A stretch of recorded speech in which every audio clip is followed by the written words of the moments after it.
সুতা, সবাই সতর্ক থাকতে হবে।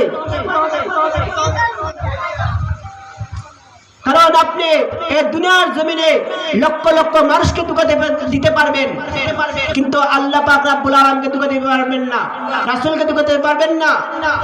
কারণ রাসূলের চক্ষু আর আমাদের চক্ষু এক নয়। যেমন আবু বকর রাদিয়াল্লাহু তাআলা, আমি একটি কথা বলছি, একটি উদাহরণ দিচ্ছি, আবু বকর এবং উমর রাদিয়াল্লাহু তাআলা। আমি যে আরো 5 বা 10 বছর আগে একটি কিতাবে পড়ছিলাম। একবার আবু বকর রাদিয়াল্লাহু তাআলা জিহ্বাকে টান দিচ্ছেন, জিহ্বাকে টানতে বলছেন, হে জিহ্বা, তুমি তো আমার এই জিহ্বাতে আমার অনেক গুনাহ হয়। যে উমর রাদিয়াল্লাহু তাআলা বললেন, আপনি এই জিহ্বা দ্বারা কেন বলেন, কেন কাঁপবেন নাকি? আবু বকর রাদিয়াল্লাহু তাআলা বলেন, হে উমর, এই জিহ্বা দ্বারা আমার অনেক গুনাহ হয়, এই জিহ্বা দ্বারা আমাকে জাহান্নামে নিক্ষেপ করবে।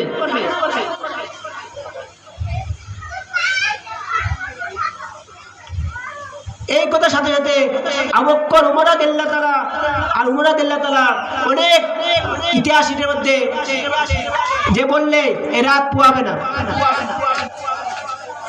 তাদের জীবনী আবু বকর রাদিয়াল্লাহু তাআলা জীবনী পড়বেন, উমর রাদিয়াল্লাহু তাআলা জীবনী পড়বেন, উসমান রাদিয়াল্লাহু তাআলা জীবনী পড়বেন, আর আলী রাদিয়াল্লাহু তাআলা জীবনী পড়লে আপনি দেখতে পারবেন তাদের জীবনীর মধ্যে কি সুন্দর কাহিনী লেখা আছে। আমি আরেকটি কাহিনী বলি, সংক্ষেপে একটি বলবো। হযরত মুসা নবীর কাহিনী এবং খিজিরের কাহিনী। হযরত মুসা নবী ছিলেন আল্লাহর নবী, আর খিজির ছিলেন একজন ওলি। যখন একজন ব্যক্তি জিজ্ঞাসা করলো মুসা নবীকে, হে মুসা, এই পৃথিবীর জমিনে কে সবচেয়ে বড় আলেম? তখন মুসা নবী বললেন, আমি সবচেয়ে বড় আলেম। তখন আল্লাহ পাক রব্বুল আলামিনের পছন্দ হইল না। মুসা নবী বলছেন, এই পৃথিবীর জমিনে আমি সবচেয়ে বড় আলেম, আর আল্লাহ পাক রব্বুল আলামিনের পছন্দ হইল না। কিন্তু মুসা নবী খিজির আল্লাহর ওলি। তখন আল্লাহ পাক রব্বুল আলামিন মুসাকে স্বপ্নে দেখালেন, হে মুসা, তোমার কে খিজিরেতে যেতে হবে, আর একটি মাছ নিয়ে যেতে হবে। আর একটি মাছ দিলেন। যখন মুসা নবী সাল্লাল্লাহু আলাইহি সাল্লাম এই স্বপ্নের কাপ আর স্বপ্নের মধ্যে দেখলেন, তখন ওই খিজিরকে কোথায় পান?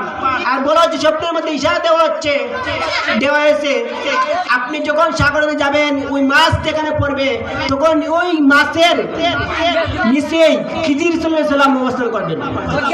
যখন মুসা নবী সাল্লাল্লাহু আলাইহি সাল্লাম গেলেন, তখন ইউসা নবীকে নিলেন সাথে সঙ্গে সফর সঙ্গী হিসাবে।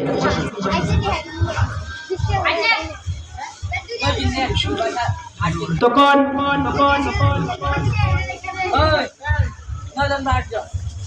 মুসা নবী